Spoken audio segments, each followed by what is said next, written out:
It's been a long time coming, but here we are at the 100th episode of The Basics, and there's no character to better celebrate this milestone than the most iconic bot in the entire Transformers franchise, the leader of the Autobots, Optimus Prime. I admit it's maybe a bit strange that it's taken 100 episodes to cover such a major character, but Optimus Prime is so significant, ubiquitous, so famous that I always felt like I needed a special reason to do it. But like any other bot, we'll start this look at his history at the beginning. The toy that would become the original Optimus Prime was first released in the Japanese toy line Diaclone in 1983 under the name Battle Convoy, and was imported by Hasbro to become part of the first year of the Transformers toy line in 1984. The figure transformed into a Freightliner semi-trailer truck, the truck's cab converted into Optimus Prime himself, while the trailer opened into the Combat Deck, a battlefield headquarters for the Autobots containing the scout car Roller, used by Prime for spy missions. Prime was one of the very first Transformers characters for whom a profile was written, as part of the original treatment for the franchise assembled by Marvel Comics writers Jim Shooter and Denny O'Neil, the latter being responsible for giving the Autobot leader his name. Optimus, they wrote, had the personality of an Abraham Lincoln, a powerful, kind, intelligent, compassionate commander who believed that freedom was the right of all sentient beings. Optimus Prime was the figurehead of the Transformers brand for its first 2 years, his likeness gracing an incalculable amount of merchandise and media, as he led the Autobots into battle every weekday afternoon in the Transformers animated series, and every month in the pages of the Marvel comic. Each series had its own origin story for Prime that related how he came to be Autobot leader and carrier of the mystic matrix of leadership. In the comic, he was a soldier who rose through the ranks to become leader, but in the cartoon, he came from more humble beginnings. As revealed in the seminal 1985 episode War Dawn, Prime was once a naive young dock worker named Orion Pax, who, during the Golden Age before the war, idolized the Decepticons for their ability to fly, until he was deceived and gunned down by Megatron at the outbreak of the conflict. Rebuilt by the sage Alpha Trion, he became Optimus Prime, the first of a new generation of battle-ready Autobots who led the fight against the Decepticon war machine. Prime's voice in the animated series was provided by actor Peter Cullen, who based his strong but gentle performance on his own brother, former Marine Larry Cullen. The way he talked, there was a gentle and a smoothness to it, and he said, "Well, if you're going to be a hero, Peter, be a real hero."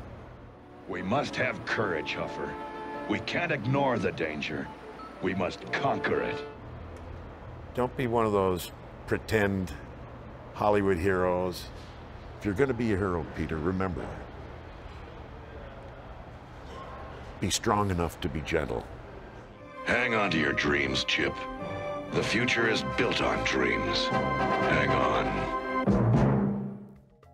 In addition to Cullen's character-defining voice work and the Orion Pax origin story, the cartoon introduced many other concepts that would go on to become some of the most famous recurring pieces of iconography surrounding Optimus Prime in the future, including his Energy Axe weapon, his romance with female Autobot commander Elita 1, and his classic catchphrase, "Transform and roll out!" Sadly, Hasbro didn't quite realize what Optimus Prime meant to their audience of children, at the time viewing him as just another toy to be sold, and when that toy was discontinued in 1986, the decision was made to kill Prime off. The cartoon sent him out with style on the big screen that summer, as the Transformers the movie saw him succumb to fatal wounds sustained during his final battle with Megatron, to be replaced as leader by Rodimus Prime. In the comic, meanwhile, he fell victim to his own strong morals, which prevented him from accepting victory in a life-or-death virtual reality video game showdown with the Decepticon leader. Unsurprisingly, the decision to kill off their hero didn't sit well with young audiences, and the appearance in the cartoon of a reanimated zombie version of Prime a few months later was just salt in the wound. A torrent of letters from upset kids soon showed Hasbro the error of their ways, and a two-part episode was quickly commissioned for February 1987 that saw the Autobot leader brought back to life by one of the alien Quintessons. Taking this profound lesson in the popularity and importance of Optimus Prime to heart, Hasbro set to work creating a brand new toy of the Autobot leader for the 1988 product line. A huge, futuristic, heavily armed truck whose cab and trailer could combine to form a super robot. This new Optimus was a Power Master, a kind of transformer who came packaged with a partner minifigure that transformed into an engine for their vehicle mode, which was required to unlock the larger figure's ability to transform. Prime's partner was an alien scientist from the planet Nebulos named High Q. Though the cartoon had come to an end by the time of Power Master Optimus Prime's release, the toy did lead to Prime's resurrection in the Marvel comic, in which it was discovered that Prime's brain had been preserved on a floppy disk after his video game demise, allowing it to be implanted in a new Power Master body constructed by High Q. One further toy of Prime was released by Hasbro in the original series, a non-transforming Action Master figure, which came with a huge truck that converted into a battle station, and Prime adopted this form in the final issue of the Marvel comic, when exposure to the superfuel Nucleon fused him and High Q into a single being. Now, over in Japan, on the other hand, it was a slightly different story. Despite his resurrection in '87, Hasbro's Japanese partner Takara clearly believed that Prime, known in the Japanese market as Convoy, had had his day. Only a few months after his return to life, in the opening episodes of the Japanese-exclusive sequel cartoon Transformers: The Headmasters, they immediately killed him off again by having him sacrifice his life bringing the unstable megacomputer Vector Sigma under control. And when they released the Power Master toy in their markets the following year, it was marketed as a new Autobot named Jinrai, who only looked like the departed Optimus. Still, in 1991, with the original series on its last legs, they finally decided to bring Prime back once again as part of that year's Return of Convoy series. Through the life-giving power of the mysterious Zodiac, Prime was reborn as Star Convoy, a motorized figure that converted from futuristic truck to giant robot to a base for the line's tiny Micromasters.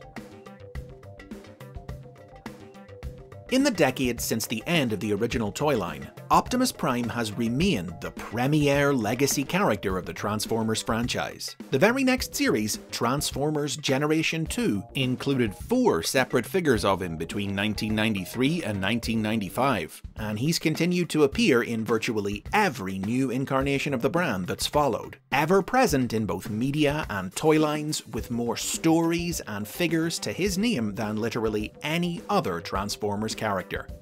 His form changes from series to series. He typically turns into various types of semi-truck, both flat-face cab-over and long-hood conventional models, sometimes with a trailer, sometimes without, but several notable iterations of the character have also turned into fire engines, not to mention the other random one-off forms he's had, including sports cars, various types of animal, and more. He's been a headmaster, a pretender, a combiner, and nearly everything else in between. But whatever his shape, he has a consistency of design that virtually no other Transformer can boast. Almost always recognizable by his classic red and blue color scheme, his mouth-plated helmet, or his bodybuilder-style window packs and grill abs. The only series from which he's notably absent are the Beast-era cartoons of the 1990s, but even then, his role as leader was filled by lookalikes, like his descendant, Optimus Primal, featured in 1996's Beast Wars, which also included a guest appearance for Prime himself when the evil Predacons traveled back in time and attempted to alter history by killing him. Putting it simply, Optimus Prime is both a legend in the fictional world of the Transformers and an icon of 20th and 21st century popular culture, recognizable to kids and adults alike all around the world. Story elements from classic media that commonly recur in new series include explorations of Optimus's civilian life from before he became Prime, with Dreamwave Productions comics introducing in 2002 the enduring idea that he was originally a data clerk, while other stories have depicted him as a scientist, a police officer, and more. And perhaps most famously, his repeated tendency to sacrifice his life and return from the dead, something that almost every version of the character has done at least once. Continuing a trend begun by his Power Master form, it's common for him to combine with his trailer or with other Autobots into new, more powerful forms. And Optimus toys also have a history of being recolored to create new characters, in white as his Autobot brother-in-arms Ultra Magnus, and in black and teal as his evil clone, Nemesis Prime. In terms of characterization, Optimus Prime has always had the same unchanging, noble, compassionate core personality described by Shooter and O'Neill in their original profile. But each series has taken its own unique approach to it. The original cartoon, for instance, initially played Prime as a warm, fatherly figure who joked and bantered in between inspiring speeches. Amazing. A booby trap that actually catches boobies. But from the movie onward, the lighter side of the character dropped away, and he became more of a stoic type, always speaking in dramatic intonations. Yes, Skylinks. And this time, no force in the universe can stop me. In the Marvel comic, meanwhile, especially under the pen of British writer Simon Furman, he was a wearier leader upon whom the burden of command often weighed heavily, prone to self-doubt and guilt over the suffering caused by the war. Each of these characterizations has been revisited in new media, and as the Transformers franchise has expanded exponentially in the 21st century, each new series has continued to put its own spin on the Autobot leader. Actor Neil Kaplan emulated Peter Cullen's voice for the 2001 Robots in Disguise animated series. As a matter of fact, I never doubted that for a second, Megatron. Blaze Blaster! The first Fire Engine version of Optimus, he was conceived in Japan as a separate Autobot named Fire Convoy, but was reimagined as a new incarnation of Prime for Hasbro markets. Optimus Primal actor Gary Chalk voiced Prime in the Unicron trilogy of series, who was forced to question his own worthiness to carry the Matrix while defending the galaxy against the titular monster planet in Transformers Armada, Energon, and Cybertron from 2002 to 2006. Our worlds are in danger. Transform and roll out! 2007's Transformers Animated saw David Kaye voice a younger Optimus Prime, struggling with his command of a disorderly Autobot space bridge repair crew, who was still trying to prove himself a hero after his rival Sentinel Prime let him take the fall for an unsanctioned mission gone wrong, leading to his expulsion from the Autobot Elite Guard. Autobots, transform and roll out! The same year marked the beginning of the live-action film series, which catapulted Optimus Prime back into the pop culture limelight, and saw Peter Cullen return to once again voice the character he had made famous. My name is Optimus Prime. Sam Witwicky. You hold the key to Earth's survival. The live-action Optimus was more in the action movie hero vein, a grimmer, more violent character who didn't hesitate to kill Decepticons. Ironically, the kind of tough guy Hollywood hero type that Larry Cullen had encouraged his brother to avoid playing Optimus as over 20 years before. Still, Cullen's return to the role also saw him voice other incarnations of Optimus Prime outside the films in the vast majority of new Transformers media released over the next decade. Chiefly, he portrayed the new version of Optimus featured in the Aligned continuity that debuted in 2010. Featured principally in that year's Transformers Prime animated series, and occasionally guest starring in 2011 spin-off Rescue Bots, before finally stepping down as leader and allowing Bumblebee to take his place in 2015 sequel Robots in Disguise. The Optimus of this continuity served as Hasbro's definitive modern take on the character. A former data clerk who was once friends with Megatron in the days before the war, until the Decepticons' quest for power drove them apart, he was the most stoic depiction of Optimus yet. Still kind and compassionate, but a serious commander who let little emotion show, whose every word was a portentous declaration. If there can be no diplomatic solution to this perpetual conflict, then I must not allow more darkness to fall. This Optimus was a truly mythic hero. He was the reincarnation of the last of the original 13 Primes, the epic heroes of Cybertronian legend from its primordial past, and the first true divinely appointed Prime to lead the Autobots since those days of old, with all others before him having been pretenders to the title. These ideas would also be explored in the world of IDW Publishing's comic books, which gave Optimus his own self-titled comic series in 2016, and questioned whether the Autobot leader was falling victim to an inevitable, tragic legacy of corruption and failure that had defined the Primes before him, after he annexed Earth into the Cybertronian Empire for its own protection. While Transformers series come and go, Optimus Prime persists. Since the late 2010s, actor Jake Fushi has taken up the role of Prime across various animated projects, including the new Optimus featured in the Transformers Cyberverse cartoon, continuing to perform him with an emulation of Cullen's gravitas. Autobots, roll out!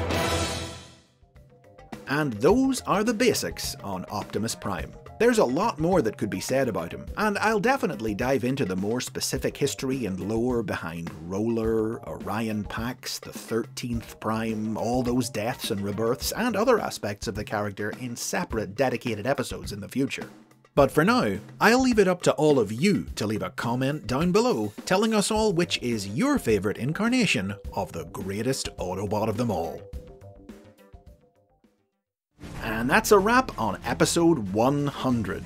Thanks for supporting the basics all this time, guys. I hope you'll stick around, as there are still so many more Transformers characters, concepts, and series we haven't dug into yet. Hit like, hit subscribe, and if you can, visit Patreon to support the show.